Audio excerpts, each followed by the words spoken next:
So there's another problem that has recently reared its ugly head when it comes to BlazBlue Cross Tag Battle, this being the debut of the patch. Now I'm sure some people are asking why is this a problem? Well, for those who are new to Arc System games, they typically introduce their patches and games to Japan arcades first. With this, what often happens is the Japanese players tend to get a leg up on the rest of the competition.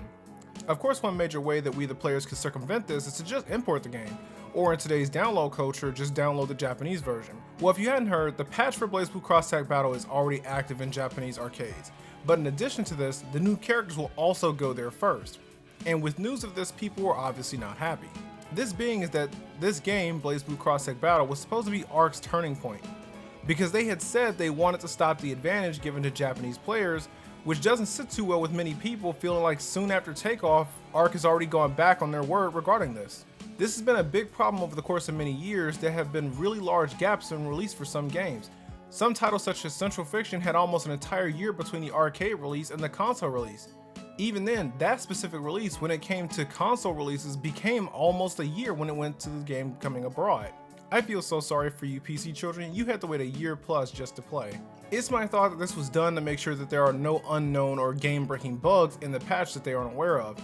At least this would have been my thought until I remembered that tag isn't as popular in Japan as it is everywhere else. I'm not discounting the Japanese audience by any means here. Tag went to consoles first, as such, it feels like a step backwards. You put consoles first, then immediately during a volatile time for the game, you send the much crucial needed update to arcades first? While leaving the console players abroad in the dark in terms of the future of the game as well? This doesn't seem right here. Because after all, if the patch goes to arcades first, who knows when we, the console players, will get the patch, because again, we aren't being given much information right now. Now some have attempted to defend this, citing that the catch-up time won't take long. I would disagree with this, because when it comes to majors and tournaments that people travel to, if they're running a tournament based on the arcade cabinet and already have the patch, the players that are comfortable with the patch will obviously be at a huge advantage. A similar situation occurred with Persona 4 Arena's Ultimax patch. Only difference here is that we in the West and abroad didn't get the patch at all. As such, the game quickly fizzled out soon after the patch came out if you didn't have an imported copy. Now luckily PS4s aren't region locked, so anyone who owns a PS4 console, if they really wanted to, could just buy the game off the Japanese PSN when it goes on sale, should there be a timing discrepancy. Looking at the bigger picture though, what does this actually mean going into this year's majors? Say you have Japanese players who have already played the patch and are coming abroad, are they at a disadvantage or do they have an advantage playing on an old version of the game? Think about EVO. The patch is active but the new characters are not. So what will happen if the new characters don't come out to consoles until the summer?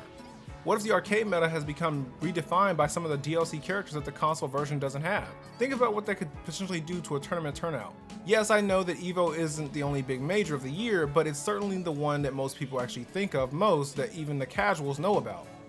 CEO is usually a month before EVO, which only drives my point home even more. The timetable was poorly planned. We need more information and we need it soon so we're able to understand what's going on. The last thing anyone wants is for characters to be banned because of game-breaking bugs, but likewise can be said for characters that come out too close to a tournament. So what do you guys think about the patch and the DLC delay for consoles? Let me know in the comments below.